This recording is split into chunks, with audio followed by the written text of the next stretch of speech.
Welcome to the BizBros podcast. My name is Kyle Nelson. Got my lovely co-host, great friend of mine, Mr. Eli Libby.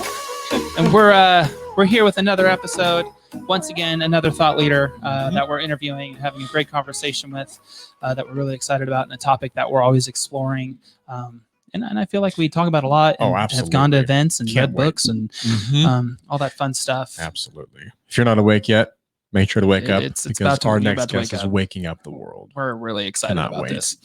So we'd like to welcome Tammy Simon. She's she's the founder of Sounds True, one of the world's leading wisdom-based multimedia companies whose mission is to wake up the world. Sounds True publishes groundbreaking authors and teachers with topics ranging from mindfulness, neuroscience, psychology, trauma therapy, and way more.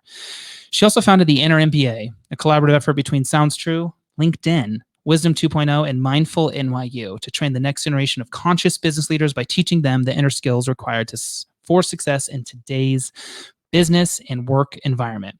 So, Tammy, welcome to the BizBros podcast. Welcome to the show. Thank you. It's great to be with the BizBros. Yay, we're here. Yep, it's great to have you here. We're honored that you jumped on our podcast and hopefully, teaching us a thing or two. I'm sure you're going to, and hopefully help our listeners wake up a bit. They are excited. Absolutely. So, well, as we dive in, we'd love to learn, and our listeners would love to learn a little bit more about your background, how you got to where you are today, and just fill us in who you are. Sure. I'll try to keep it brief. It's one of those stories it's like an accordion. It could get really big, but I'll just keep it mid-sized, which is I started Sounds True when I was just 22 years old as someone who had dropped out of college, didn't have any business background, but felt called and felt very clear about disseminating spiritual wisdom. That was my mandate as a young person. And I've been at this for 36 years now. And Sounds True is based in Boulder, Colorado. We have 150 employees. And we publish books, also have published thousands of audio teaching programs. So back in 1985, when I started the company, that's when books on tape were just starting. And we published lectures and talks by spiritual teachers. And then we expanded into online learning and events and certification programs. We have an audience of over 2 million people that have opted in to be part of our email community. And that's what we're up to. Wow. Amazing. Absolutely amazing. Tammy, what was the spark? What was the spark behind you following that mandate that you talked about? Right. So the spark hit a pile of hay that was filled with gasoline. And the gasoline was, you ready for this? My despair, my angst, my sense of not fitting in, my sense of being given so much in terms of my own education and opportunities and a family that supported me. But I didn't know, how could I make a contribution? Was I going to make a contribution? Basically, was I going to become an adult that could be employed in some way? Because at the time I was unemployable. And my father died when I was 21 years old, and I received a small inheritance, which was $50,000. But, this was back in 1984. So that would be like $200,000 today. And to me at that age, 21, 22, it was a lot of money. And I was interviewing someone because I had this interest in learning. Even though I dropped out of college, I was interviewing spiritual teachers in Boulder for our local community radio station. This is way before podcasts were around. We're back. This is before the internet. Okay. So this is community radio. And I'm interviewing someone, and I mentioned to him, I have this money. He and I were talking in preparation for the show. And he had a symbol on his window, which was a yin-yang symbol with a $sign through the center of it. Wow. Okay, pretty weird. It said transformational economy. So I thought I could talk to him. And I said, I don't know what to do with this money. And he said, why don't you put the money into yourself? And I was like, great idea. But like me and myself, we don't know what we're doing. That's the whole point. That's the hay filled with despair. We don't know what we're doing. And he looked at me and he said, Tammy, you know what you want to do. come back in 3 days and we'll talk about it. Oh, And when I walked out of his office, literally upon walking out of his office, that's when I heard this, you could call it an inner voice, or I don't know what you want to call it, but I heard disseminate spiritual wisdom, and it went gabooey. And I knew that's what I was going to do. And I think it speaks for a moment to the power of giving people permission when we do that. And it also speaks to the power of the really the soaking image that I'm using is that I was really sincere. I really wanted to do something useful with myself. And I was kind of putting it out. And finally, this answer came. wow. Oh my gosh. That is amazing. Chills. That is amazing. I don't know how divine intervention, however you want to put it. I love moments like that when you find something at the moment you didn't think you were looking. Yep. And it just hit you, and it was just like the perfect timing, and everything fell in place. So we learned a little bit about Sounds True in your story. Could you kind of fill us in on the Inner MBA, and then we'll kind of dive in? Sure. So here we are. We've been publishing books, audio programs, as I described, but we've never really been in the business space. Okay. But one of the things that I started seeing at first, it was, emotional intelligence at work. That's a really big deal. And then what really got my attention, mindfulness at work. Companies are bringing in mindfulness trainers because they know that if we can become more aware of our thoughts and emotions, instead of being identified with our thoughts and emotions, that we're going to be a lot more effective. We're going to be more collaborative.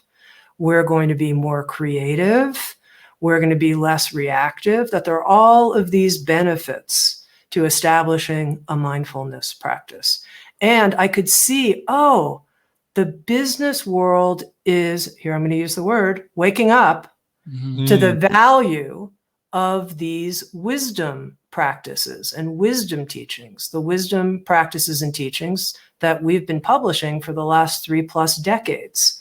And that's where it became apparent that there was an opportunity to create a training program that would take the 3 decades of relationships that we had built with wisdom teachers, bring in CEOs like Rose Macario, formerly the CEO of Patagonia, and Justin Kahn from Twitch, and now Bracken Darrell from Logitech.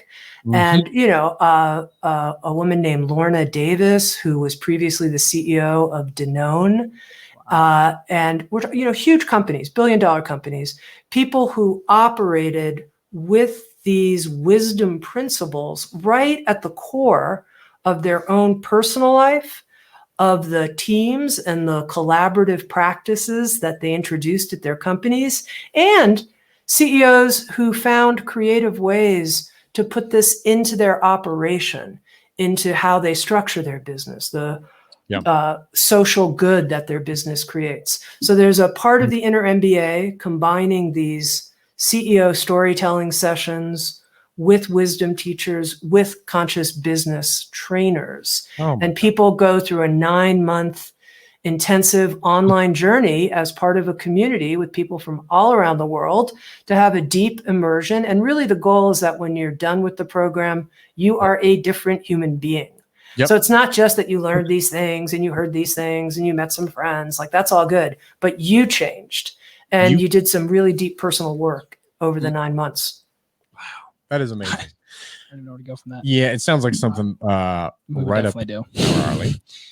We've definitely, I think, invested in ourselves as well. And we were very mindful, not only in our personal lives, but in the business lives. And we try and transcend that into the culture at our current company. But I think some of the stuff that you said about these large billion-dollar companies bringing that mindfulness in and using it like kind of to a competitive advantage, I think that is shaping today's modern business environment. Totally. And I think you have a couple of the topics that we saw too, but a couple of those topics I really do think define the modern day business CEO.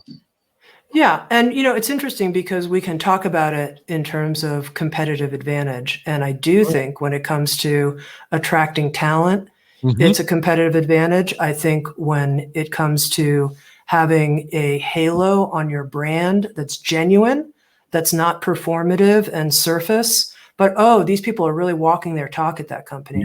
Yeah. Look what happens when you read the social media reports, when you talk to ex-employees, et cetera. And, word's out. You can't keep a secret anymore. So I think there is a competitive advantage, but I want to make a slightly different point, if that's okay, which is it's fulfilling. It's fulfilling. It makes a person feel, when you're working in an environment like that, when your heart is engaged with the people you work with the work you're doing, when there's a service component to what you're doing, there is a quality of fulfillment and kind of honesty with yourself. I don't know how else to put it. You feel good about yourself and your life and your contribution and your relationships. And that's worth a whole heck of a lot. I feel like it's kind of like, if you can give employees so they can feel worth and inclusion, it'll help that mindfulness. I know that's all that's what everybody wants as a human. They just want to feel their worth and they want to feel included. And I feel like if you teach them that mindfulness to help others feel that way, it's just a community effect. It's a ripple effect throughout your whole company. Yeah. And, it's interesting because different people join the Inner MBA for different reasons. So some people are founders and entrepreneurs, other people are managers, other people are coaches, all different kinds of people. But, I got a lot of questions in the beginning from people who said, well, look, my company's not like this. Like, you sound so, benevolent, Tammy, and isn't that wonderful for you and your little Boulder company? But where I work, it's not like that. And what we heard from so many of the different trainers and CEOs were, where can you have influence in your company? Who can you have influence with? Your state of mind is contagious. What's your state of mind? What's your state of being? Are you an enthusiastic, grateful, uplifting, creative person who's bringing out the best with the people that you work with each day, even if you can't control other parts? Like, focus on what you can control. And I think it was a very powerful message for people. Couldn't agree more. I do believe as CEOs, we've had a couple other podcasts as well where you mentioned and touched on something, is as CEOs, you are the leader and everybody's following you and following your lead. So if you represent and bring out that good culture, that good mindset, it should be contagious, like you just said. So we totally believe in that, and we try and do that every day. Well, and the other thing is, you are contagious whether you realize it or not. And I'm not trying to get into any kind of virus metaphors here or anything like that. But what I mean is, whatever your state of being is, everybody's feeling it. Everybody gets it. Even if you don't say a word, even if you don't think they are. We feel each other. That's what our mirror neurons are doing. They're attuning in ways to each other. And that way, if you pick yourself up, you will just have, even if you never talk about it, people will be like, what's going on with that person? I need to talk to them. You're the person people gravitate to when they suddenly are looking for a listening ear. It's like the first 5 seconds that the leaders walk into the office, and their attitude and their step and whatever they're saying and the energy they're putting off is going to set the day for the whole company. Everybody's looking and staring at the co-founders to see how their first 5 seconds are. Yeah. Coming in with tension, stress, they're coming in happy, saying this is a great day to have a great day. What are they dealing? And it's everyone, you don't have to say a word and they can feel it. But you have to be aware of that going in. I think that's the mindfulness part. As co-founders, you need to be aware of, okay, how am I feeling today? If I'm feeling bad, then I need to try and put off this aura that I'm feeling great. And because everybody's really following that. Yeah. You make a great point, and I'll just tag along to it. One of the CEOs in the program is a gentleman named Steve McAdam, who was the CEO for over 13 years of a company called Enpro, which is a manufacturing company that was committed to a dual bottom line. They're a public company, financial bottom line and human flourishing. That's the language that they used. And he said, it's not just the leader's state of mind, but it's the leader's level of human development, the leader's commitment to growth and learning, and that a leader actually has a growth imperative, that if you're not growing, if you're not learning, if you're not pushing your own edges and improving, you will create a ceiling for the growth of your company. Yes.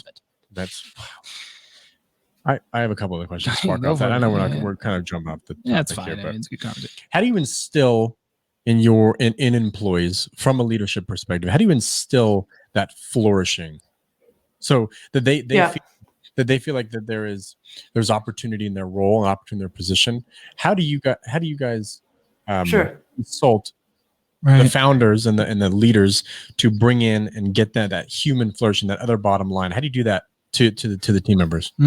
Yeah. Well, this is also something that Steve McAdam helped me understand and articulate in a deeper way, because part of what he said is people know if you're doing something for them that's instrumental, like you're caring for them, but really you're caring for them because you want them to work harder, or, like you really just are kind of trying to get more out of them and you're caring for them.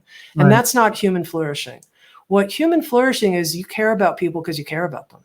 Right. Like you actually care because we're humans, we're humans, and we kind of can't help.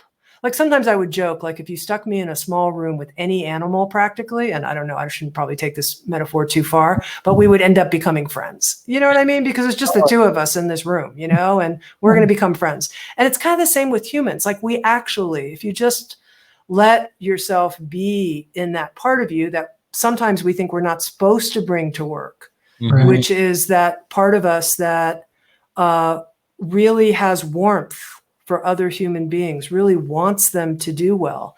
And I think it all starts there, because you can come up, and each culture is different, and you can come up with all kinds of policies and initiatives and different kinds of things. But the question is, are you attuned to these other people?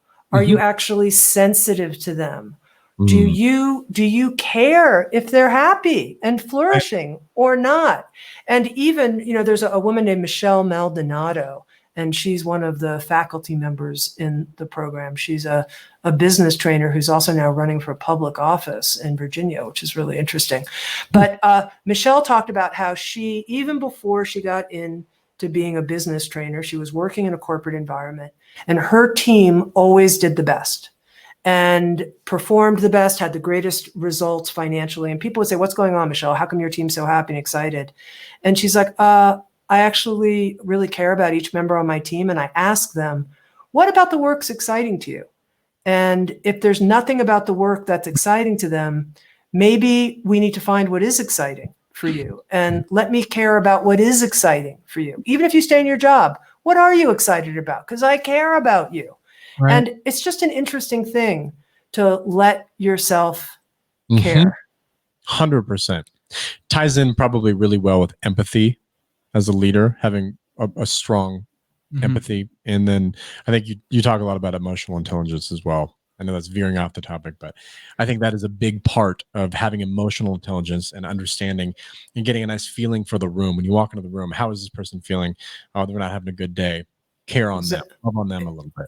Yeah, call afterwards. Just say, "Hey, you looked a little glum. What's going on? What's going on with you? Is everything okay? I noticed this. I noticed that." I think, in a way, this is all like so elementary. So why are we saying it? And I think the reason we're saying it is that at least I entered a business framework of the conventional society that said something like, "Put on your armor."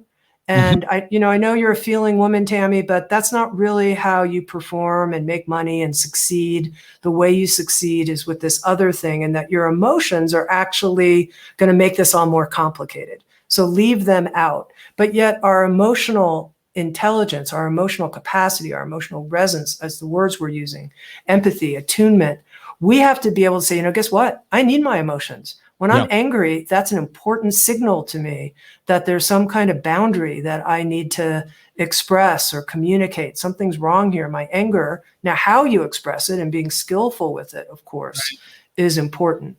But you need to know what's going on with your emotions and what they're telling you. Absolutely. I have a hard time speaking just because it's just so eye-opening for so many people, and just things that we try to practice.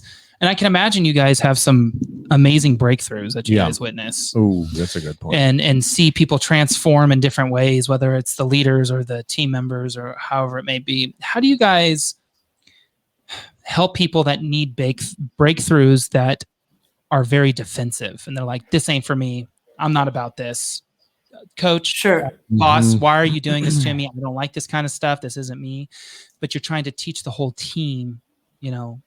how do you deal with that? How do you guys kind of go around that? Well, at Sounds True, we have a set of our published core values. And one of our core values is a commitment to grow and transform. And, that's not necessarily for everybody. Right. And so, for example, this is a long time ago. So I'm talking 20 years ago, before that core value was even stamped on our business, but it was something inside of me that was really important. And we had an organizational consultant that was teaching us how to have difficult conversations with each other where we express our needs. And he was saying, the first thing you have to do is identify how you're feeling. And then you have to say to the person that you're working with on your team, here's what I need. And then you ask the person, what do you need? So at the time I had a COO and we were doing these practices. And afterwards he said, look, Tammy, my wife's been trying to get me to talk about my feelings and what I'm feeling and what I need for years. And she hasn't been successful. Why do you think you're going to be successful at work? I'm not going to do it. And I said, I don't think Sounds True is a fit then for you. This isn't a fit. This culture is not a fit for you. Because I need, especially in someone in that kind of role, someone who wants to do that kind of inner work and discovery where you are able to share with us how you can't just sit at the table with your arms crossed and say that you're part of the kind of culture we want and that's okay. That's not okay here. And then as our business has grown and changed, we've been more clear about these are our values so that we magnetize employees who are resonant and can actually contribute to our culture. So we ask people in the job interview, here are our core values. What can you bring to help us animate these values even more at work? How are you going to contribute? Can you talk to the values? And, they have to have something they can say to it. So we don't create this situation where we're hiring people who don't want to grow and transform. Yeah, I was just going to ask, if you're a business owner, and you're hiring and you're in that process, what are some things you could ask that you make sure that they're aligned with kind of the values and besides just saying, hey, are you mindful? Like, I don't know how many people would, I guess if someone was mindful, they would understand, but. Or if they're waking up. Yeah. I'm just curious on maybe some questions that people or maybe that you've asked in the past. Yeah. Well, one of the questions, as I said, that I really like to ask people is, I presume you've gone on our website, you've read our mission, you've read our core values. Can you speak to how those are meaningful to you? How are they meaningful to you in your life? So that's a really simple idea. Often what I do, and I have my own strange interviewing style. It is a little strange, but I try to figure out what underneath it all is the meaning structure that this person is operating with, like what really matters to them. And because I want to have a sense of their character and what is really their deep motivation as a person. So that's often I try to understand that and ask questions. And I watch, because when people start talking about their life, there are moments when they light up. Do they light up about your core values? Maybe not. Do they only light up about their questions about how much vacation time they're going to get? I'm giving a whatever example. Like what lights them up? And that's important to me to witness that, to see that. Wow, that's really cool. So you're just kind of picking and prodding. You're asking a big shotgun effect of questions, and then you're kind of seeing what lights them up. What happens if nothing lights them up?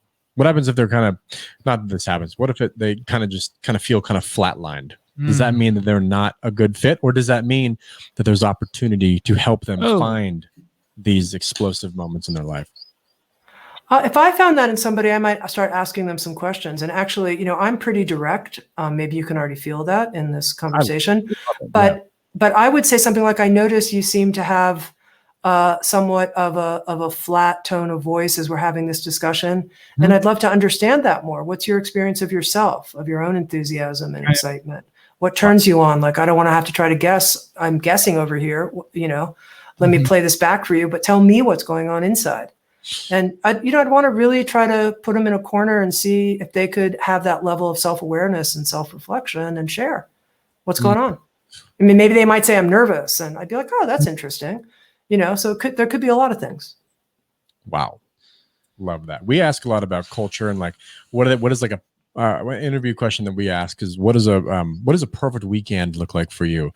Once you ask that, they say the couple things they do, and then it maybe leads down a rabbit hole of better understanding better understanding of the character, like you said before. Yeah. So. What do they look for in leadership? That's another question. That's a huge what do you look for in leadership? What is it that you would hopefully see from your leaders? And usually we can kind of prod a little bit more on what they say. Yeah. Those are good questions. Yeah. I love it. So I know one of the interview topics that you commonly kind of talk about is inner skills versus hard skills in the post-pandemic economy. So before we wrap it up, I would love to kind of ask a little bit more about that. Why is the inner skills so important in this kind of new life economy that we're kind of heading towards right now?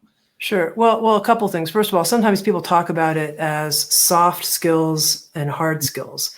And one of the faculty members of the Inner MBA, Jeremy Hunter, who teaches in the Peter F. Drucker School of Management, he said it really should be hard skills and the hardest skills. Yeah. And I like that because I think there's a slight, when you hear the word soft skills, it's kind of like, well, come on. But it's not like that. And it's interesting, just to quote another faculty member from the Inner MBA, this gentleman, Ed Hess. Ed Hess is a futurist, and he used to teach at the Darden School at the University of Virginia, the business school, the Darden Business School. Okay. And he talks about how we're entering an age, which is not a surprise, of automation, where more and more jobs will be automated. And as that happens, basically, how will you and I and our listeners not be replaced in the smart digital age? How will we not be replaced by robots? What are the capacities that we need? And they're the capacities of creativity. They're the capacities of deep feeling.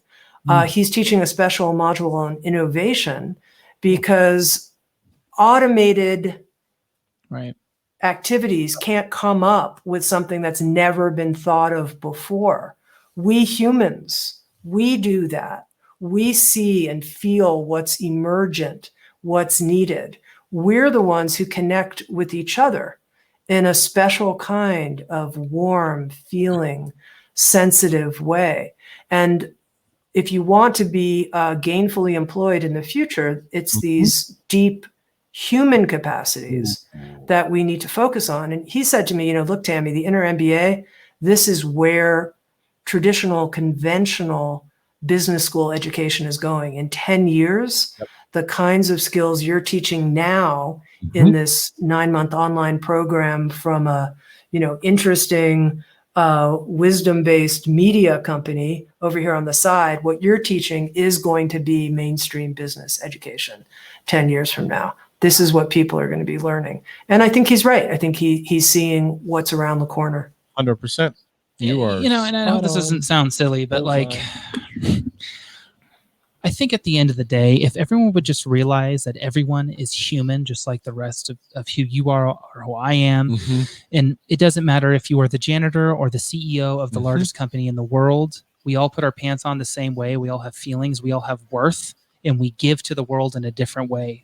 Rather than so many people that have these pretentious or assumptions that they know more or they are better because of whatever title is or money they make. It's like at the end of the day, if you would just look at someone like you're looking at yourself in the miror and just respect to humans, I feel like that hopefully that's where we're heading. Absolutely.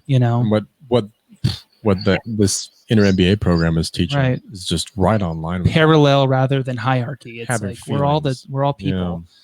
Yeah. And even there can be, a level of hierarchy, although one of the things I've gotten really clear about is that the purpose of an organizational hierarchy is to push authority down as much as possible, as much as you can in the organization versus centralizing it at the top. So organize a good hierarchy that pushes authority down into the people who are actually doing the work as much as you can. And, I think this notion, though, of deep respect, honoring human dignity, and collaboration. That's where we're going. And briefly, I just want to say, I was talking to a CEO the other day, someone I hadn't talked to in a long time, and he was talking to me about his fundraising plans and different things. And he said, well, I have this person who's, wants us to have more of this kind of focus, but, I'm going to put the hammer down, and I'm going to put the hammer down and just put, and I thought to myself, I don't know if you're going to be around in 10 years. This whole even approach, like I'm going to put the hammer down kind of thing. And it was like, we're not, and I just thought that kind of command and control old school model. That's not where we're going. It's not what people want. It's not what's going to bring out the best in teams. Who are you going to hire? No one wants to work for that person when you can work for the competitor and have that worth and feeling and inclusion of respect and growth and personally and professionally. Wow. Love it. Well, Tammy, awesome. We always ask our guests if there's a 2 or 3 liner that you hope someone in listening to this podcast takes away from. What is it? Okay, good question. That's a good one. But I think it's, don't separate your heart and values from your business and work. Make it one unified expression of your soul. Love that. I love that. Yes. Oh man, we could go another 45 minutes. But, literally. Yes, seriously, because that combines passion, which is what we talk about all the time on our podcast.